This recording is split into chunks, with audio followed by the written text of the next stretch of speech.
amazing viewers and subscribers, and welcome to a fun, exciting Doctor Who review for today. And of course, I'm reviewing Doctor Who, The Two Doctors, aka Season 22, Story number 4, that was actually broadcast from the 16th of February to the 2nd of March, 1985, with a good, decent soundtrack from Richard Rodney Bennett, and of course, with great film and location work from Spain.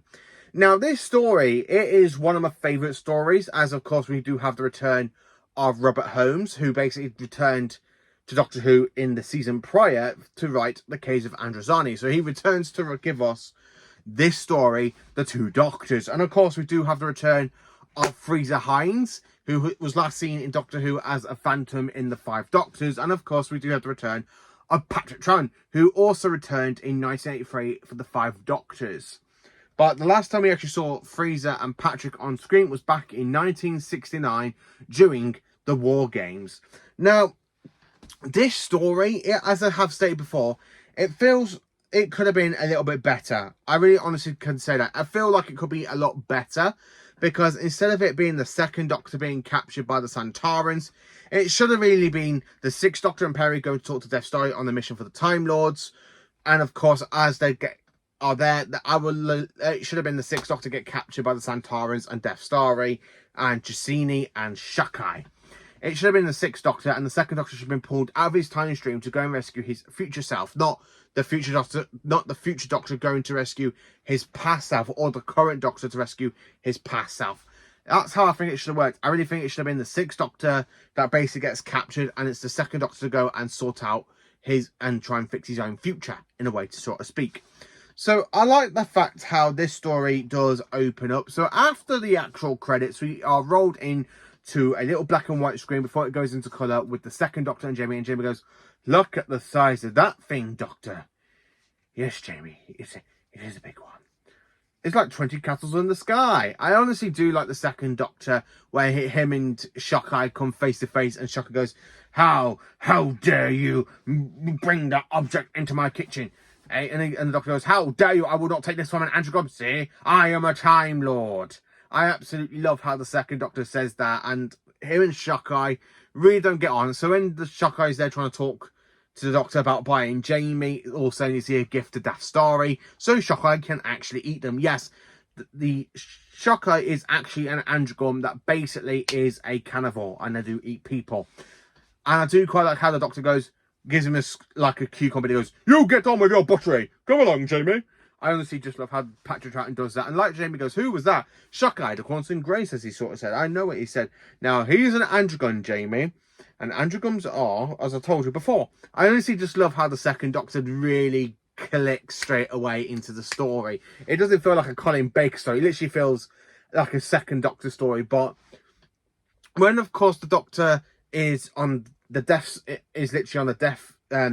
space station talking to Death Starry, the Sixth Doctor, aka the current Doctor, is actually in a different part of the universe doing a little bit of fishing, with Perry looking a little bit beautiful.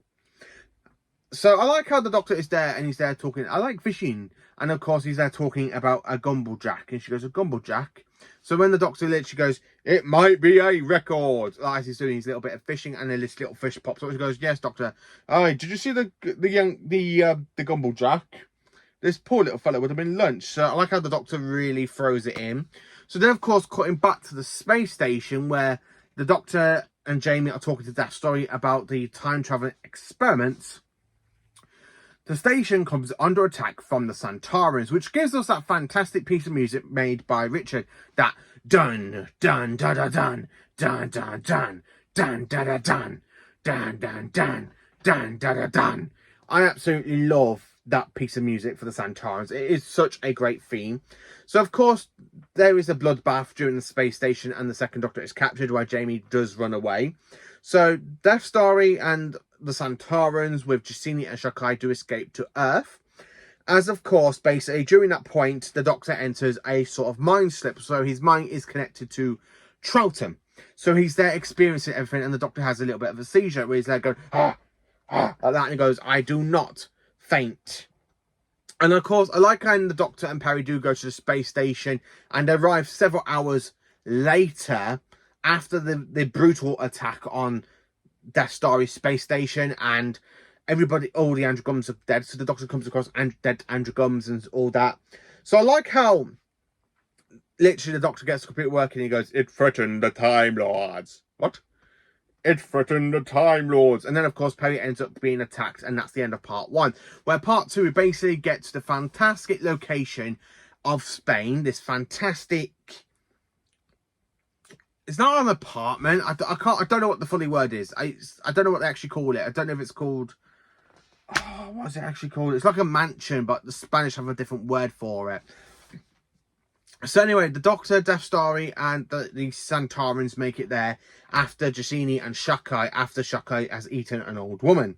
And basically, when I mean that, he literally kills her, skins her, eats her, and then, of course, you see him literally eating a live rat as well, where the rat, he catches the rat and he literally bites into it.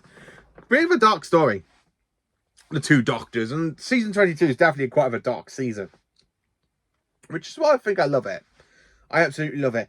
I like when the Santarans are there talking and the second Doctor comes around and he goes, "Group Marshal Stike of the 9th Santaran Battle Fleet."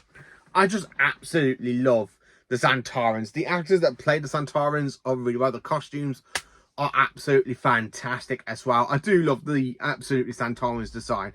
But that music, that bum, bum, ba ba dan, dan, dan, dan, dan, dan, dan, dan. That Santaran theme just proper works for the whole story. It is just a banger. I love that Santaran theme. So when the Doctor, in his 6th incarnation, after basically rescuing Jamie from the space station, and him and Perry are on the hunt for the second Doctor, who is basically on Earth in being turned into an Anjagum.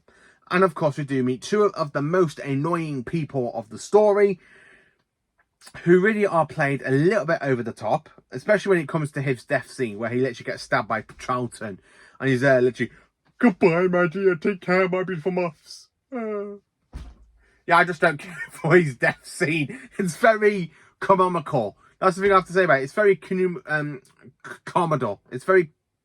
I can't think of the word. But it's very one of those big words where it's literally way over the acting. And every time I watch it, I know some people... When I've watched some reviews, some people say, "Oh, they cried at this death." But me, on the other hand, I just burst into laughter when this guy dies. His death is well over the top. "Take care, my beautiful moths."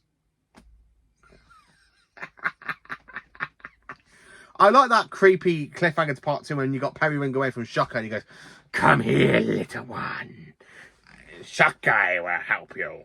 I also like for part 3 when basically the Santarans find the second Doctor with Jamie, and Jamie stabs the Santaran in the leg, and the Doctor just goes, "Run, Jamie!" Psh, psh, ah! Do do do do do do do do. I just absolutely love the music in this story. So in the end of the story, everyone dies. The Santarans die, Jacini dies, and she kind of reverts back to being an Anjagum after she was experimented on. We see Death Starry die, and of course we do see Shakai die, because Shakai gets killed by the 6th Doctor. Yes, I mean, I know some people say, "But the Doctor doesn't kill people." Watch this story, you get to see the 6th Doctor actually kill somebody on screen by using moth stuff. And he literally puts it over his face and nose, and he just suffocates him. So yeah, the second Doctor, so the Doctor does kill people in Classic Who. So people, when they literally see the Doctor literally carrying a gun in Modern Who, "Oh, that's not right, a character." No, it's not. No, it's not. Classic Who did it first, and Classic Who is 10 times better than some of the stuff we have in the modern series. So I don't really care what people say. The Doctor doesn't kill people. The Doctor has killed people in Classic Who, because at the end of the story, everybody dies apart from the Doctor, Perry, Jamie, and the second Doctor. Where Jamie and the second Doctor do go back to their own time zones, and the Doctor and Perry basically do walk back to the TARDIS after in the middle of a 13-minute walk. So that is a little bit of the subplot of the two Doctors. So more importantly, how do I rank and rate this story? Well, it's definitely a 10 out of 10. I really did enjoy it. It is a magnificent story. I absolutely love the two Doctors. And it is an A+++++. It is just a story I really enjoy. Great writing from Robert Holmes. The Santarans are brilliant in it. Anjagums are absolutely brilliant. Defsini is definitely one of my favourite one-off villains. The fact they killed her off at the end so she can't return. Genius. I love it. I love the fact that they just kill her. I love how everybody dies at the end of the story.